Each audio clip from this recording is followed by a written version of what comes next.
My first time experiencing the Broadhead Pietenpol fly-in, I was late. Yep, I arrived after noon, and then an approaching storm forced all the planes into the hangar and everyone seeking shelter. So enjoy a few clips of the legendary William Wynne discussing home building, and a few stories of how not to build your airplane or engine. I haven't been to Broadhead, but I'm building a Pietenpol as a cabin airplane with an enclosed canopy, and it's going to have tricycle gear. You would say to the guy, you're probably missing what the primary quality of the airplane is. And why do people choose Continental? What is a good reason for choosing a Lycoming or a Continental? I mean, if somebody came up to you and said, the reason why I'm going to choose a Lycoming or a Continental to install in my aircraft, there might be multiple reasons, like he knows where he can get one or whatever. But the primary thing that makes it a good choice, that would be rational, is it's a reliable engine. All right, one of the most popular engines that we use on Pietenpols is a 65 Continental. How many people here own a 65 Continental or have flown behind one? Okay, great engine, right? How did a 65 Continental become really, really reliable, known as a reliable engine? Came out in the late 1930s, was installed on certified aircraft. It was maintained, installations designed by engineers. It was maintained to a very high level of professionalism by really good mechanics who really knew their stuff. When people paid mechanics to do good work on airplanes, and those things in their first 10 years, by 1948, even though we had a war stuck in there, by 1948, they were known as incredibly good, reliable engines. Okay? So you're choosing a Continental. Rational choice, right? Okay. Guy chooses a Continental, and he then says, I know what the quality that I want was. I want what those people believed in 1948 after 10 years of observation. So does he say to himself, I am going to replicate what they did that made it reliable. I am going to have quality new parts in it. I'm going to run it in a manner that's appropriate for the factory. I'm going to use certified style props on it. I'm going to do all of the things that gave it the reputation. Broadhead Airport gives you a glimpse of how aviation might have looked like back in the day. Pure grassroots aviation.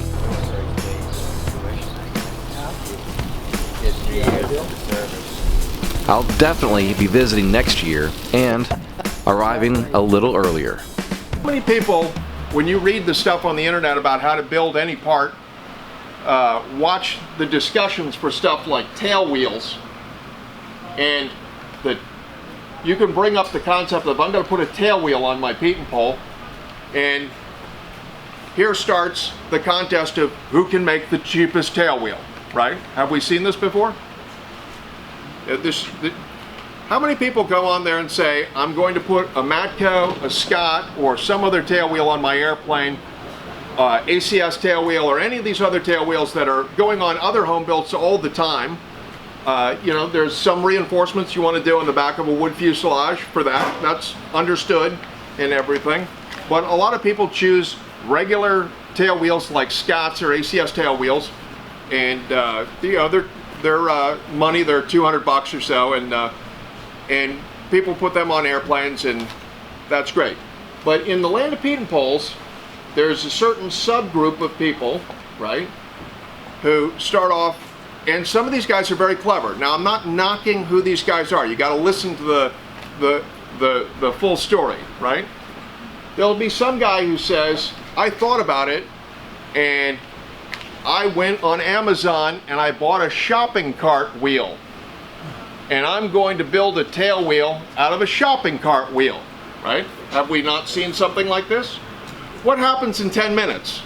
It's followed up by another guy who said, oh, well, I went to a yard sale and I found a shopping cart wheel for 50 cents, and I'm going to use that one because I'm not into wasting money on Amazon, right?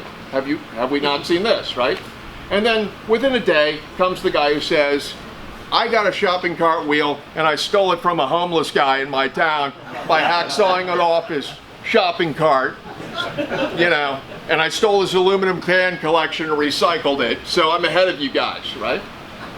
So there's this, in Pietenpols, there's this sub-genre of people who are in a contest to build the least expensive aircraft. Mistakes that sink a project, all right? Let's say how many people here are working on their very first airplane that they've ever built? Okay. You're working on the first home built that you've got. Basically, to start off with a phrase that can't really be overused is, you don't know what you don't know. All right?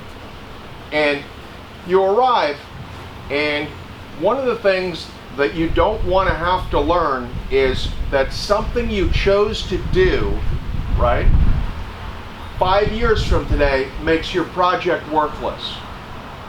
I have in my hangar half a Pietenpol fuselage.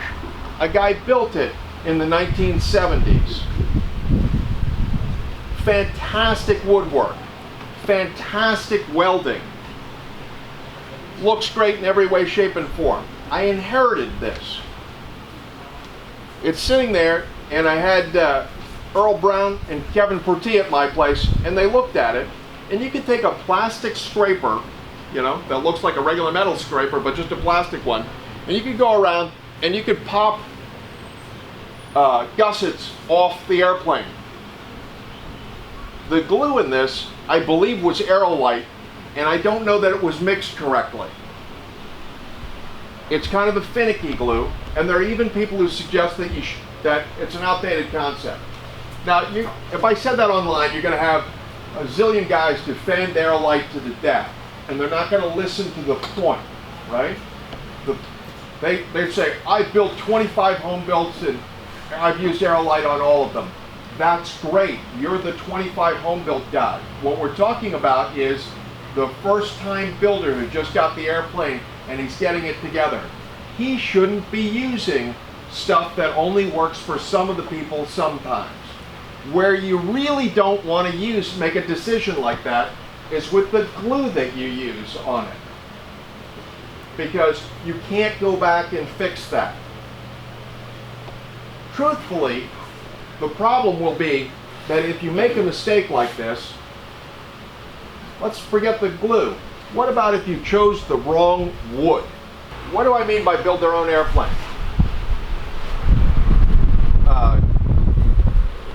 Here's an easy example. If you said, I am going to go buy an engine for a Pietenpol, if we went online and you said, I'm going to go buy an engine for my Pietenpol, and the engine's $25,000, the one I want to use. It's a brand new 0200 from Continental, an 0200D. I looked at it. They have a show special at Oshkosh. It's 25 grand. I'm going to put that on my airplane. If you said that online, what would the response be? What would people say? Will you adopt me? Will you adopt me? Lend me money. Yeah. There would be this giant cry of like, you're spending too much money. Oh my God, you're ruining Pietenpols, you know? And very funny that would draw more negative response than somebody who said, I just stole my shopping cart wheel from a homeless guy, right? So it's very odd that there's this ethic where the loudest part of the ethic is you should build it as cheaply as possible, right? Whether you have the skill set or not. We are partnering with great companies like Dynon Avionics at Dynon.com, Airtech Coatings at AirTechCoatings.com, Clemens Insurance at ClemensInsurance.net, The Aviators Clinic at AviatorsClinic.com, Diamond Doors at DiamondDoors.com, Flying Eyes at FlyingEyesOptics.com, Foxtrot 95, Calhoun County Airport at FlyFoxtrot95.com. Take a moment to go visit their websites at the links found below in the description of this video. And visit our website at experimentalaircraftchannel.com for events, our video library arranged in easy-to-find playlists on specific topics, affiliate products, aviation merchandise, and so much more.